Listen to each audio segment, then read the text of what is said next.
Hey there, it's Roslyn here and welcome to my channel. In today's video, I'm going to be using the Apple Orchard Pickin collection from the Flavor of the Month kit from Scrapping for Less.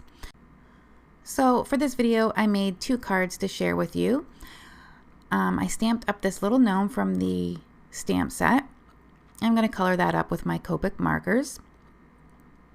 It's very simple coloring. For this apple, I'm using 3 colors, but clearly it is a small stamp and you could definitely use 2-color blend or even color it in solidly with whatever coloring medium that you like to color. But we won't get too complex with this coloring. So for the apple, I used R29, R27, and R14.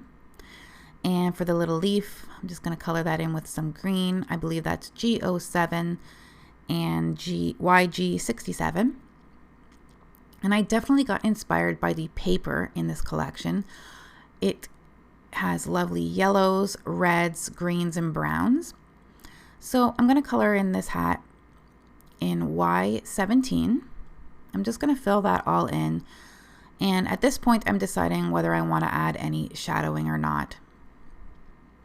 And I do end up coloring a little bit of shading in here with YR24, just under where that stripe on his hat is, around the apple, above the stripe, and sort of on the inner edge of that hat where it's drooping down. And I'm going to continue to blend that with YR23. So super cute. I tried to pick some colors that really coordinated with the paper. And since they're very primary colors, it wasn't too difficult. So for this little patch here, I actually decided to try to color this in a plaid pattern.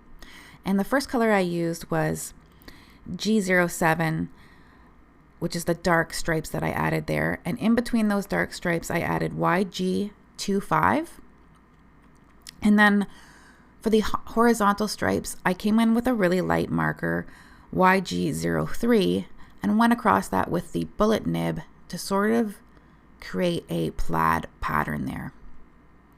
It's kind of hard to see on screen right now, but just trying out something new for that little patch.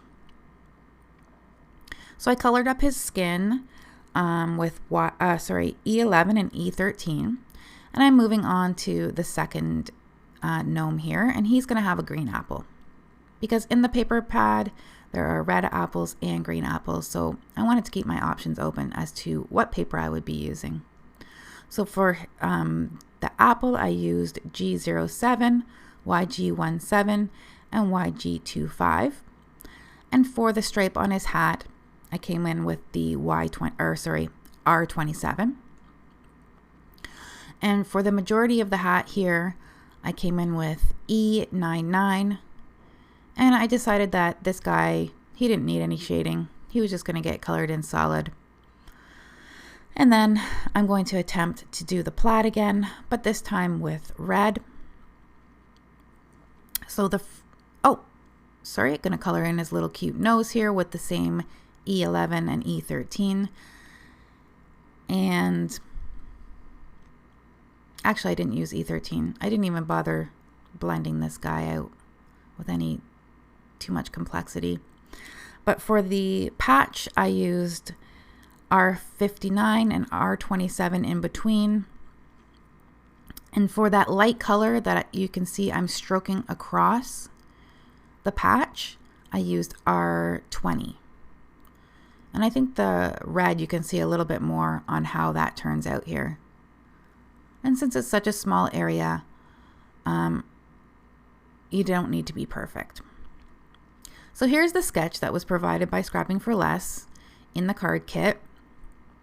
And I'm just going to use the red cardstock that came with the kit and cut that down to 4 inches by 5¼ inches. And then I've cut this pattern paper piece to have a bigger border here.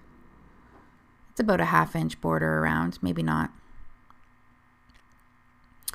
And and you can see those lovely apples on that page. I just love it. And then for the circular part of the sketch, I actually chose Studio Caudia's scallop frames. Just wanted to try a different shape on the card. And then I'm taking another piece of pattern paper here for the stripe. And you can see how all those colors go so beautifully together. I'm just going to attach those pieces down, and then I have a sentiment from another stamp set that I have, and I'm trying to figure out where I'm going to position it. I decided on the top left-hand corner there, sort of butting up to the edge of the first mat there. So this was a really fun but very cheerful card to put together using all those awesome pattern papers that coordinate so well together. And the sentiment I have says, "Grateful for you." And to top this off, I'm using some glossy accents on the apple to sort of make that nice and shiny and plump. For the second card, I'm using the Sunny Studio Stamps die called Sliding Window. And you can see here I have cut this out. It's sort of my template to see how I'm going to align this on my card. The card base is an A2 size card base, which is 4 1/4 by 5 1/2. And I'm just laying that template on top and doing a light pencil mark in to where I think the surprise underneath the window will be. And I'm taking the Happy Fall sentiment from the stamp set, and I'm going to stamp that right in the center of where I've marked those lines. And if you've never seen a sliding window card before, they're a lot of fun. I love this. It's a very easy interactive card with a little bit of a surprise for the recipient. So I'm stamping this in Acorn VersaFine Clear ink. And I love these inks because I can just stamp the stamp set right out of the package. Because they are a pigment ink, they don't beat up on the stamp. So I love that about that. So it's great for sentiments. And for the background of my surprise portion, I'm going to be doing some ink blending here with this apple stencil. And I actually did this in my previous Scrapping for Less video. And I'm going to be using this stencil in the same way as I did in the previous video.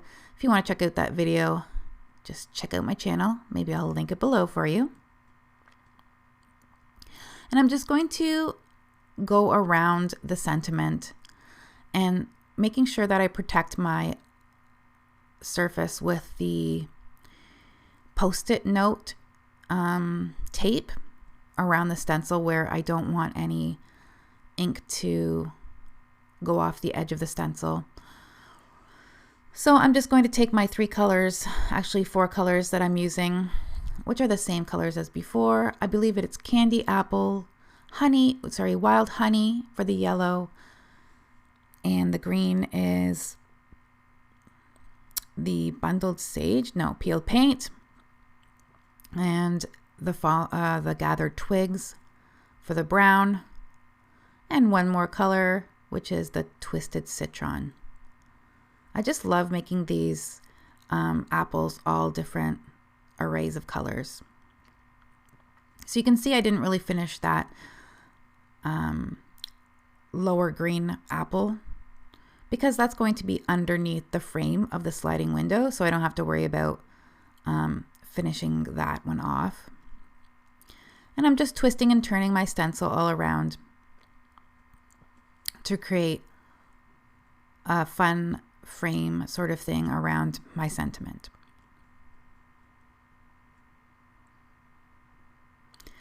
And last but not least, I'm masking off just the leaf there, and I'm adding some of that peeled paint, Distress Oxides, and just filling in some of those empty spaces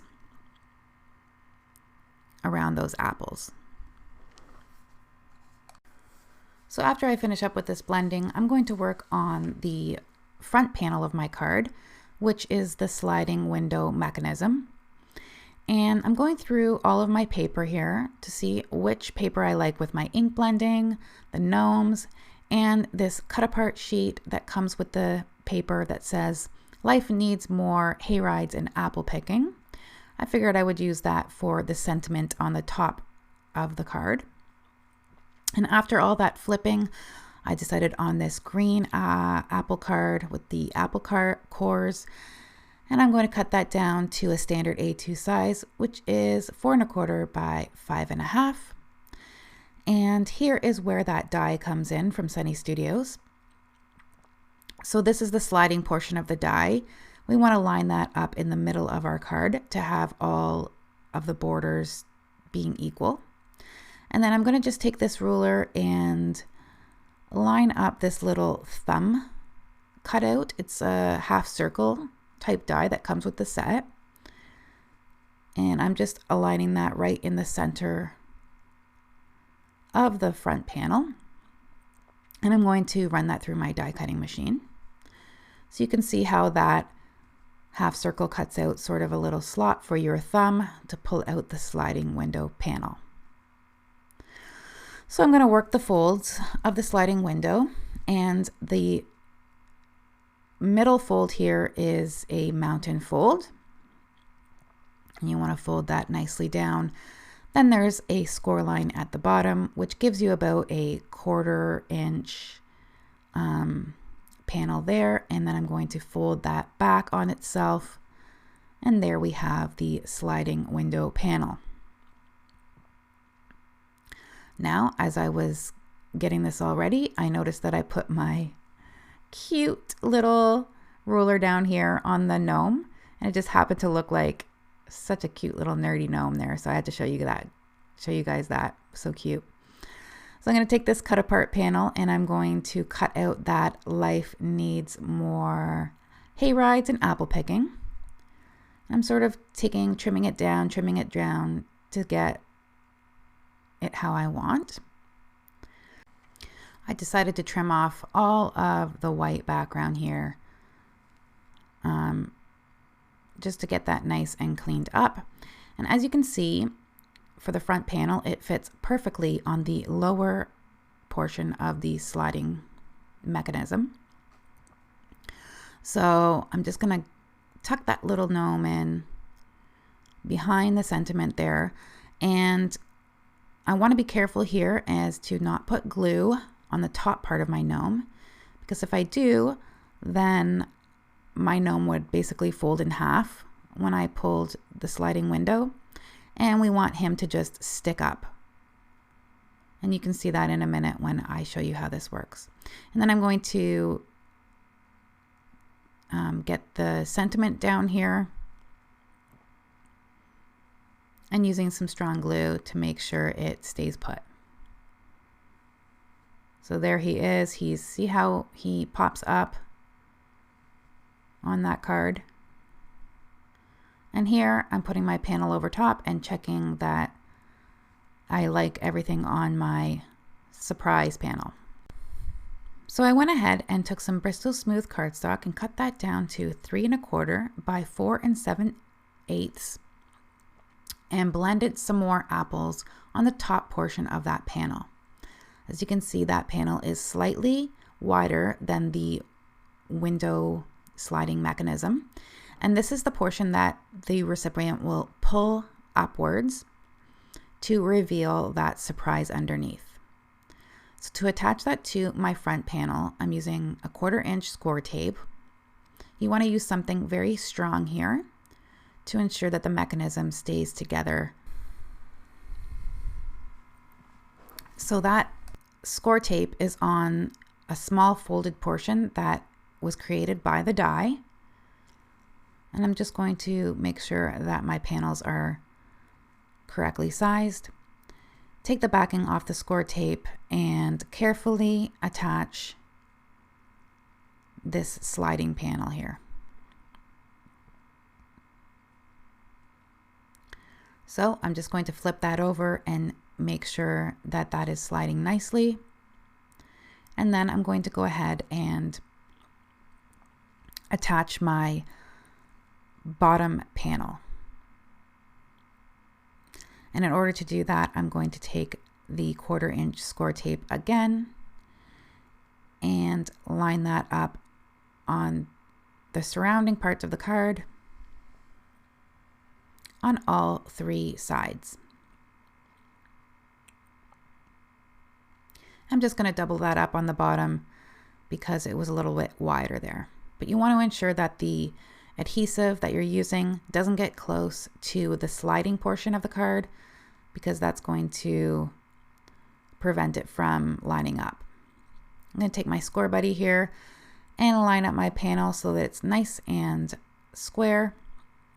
And once again, ensuring that that sliding window is opening and closing fine. So I'm going to take my hole punch here. I believe it's an 1/8 of an inch hole punch. Trim off the top portion there. It was a little bit overhanging. Mark a spot on the panel, and I'm going to punch that hole. And from my stash, I'm going to take some twine and make sure that it's long enough. Double that up and just pull it through itself so that it makes it a little bit easier for the recipient to open that and close that card. So on the bottom of this panel, I just decided to use this apple seed pattern paper that was left over from the front panel. Cut that down just to add a little extra detail. I'm going to attach that with my score tape. And then I am going to attach this to an A2 size side folding card.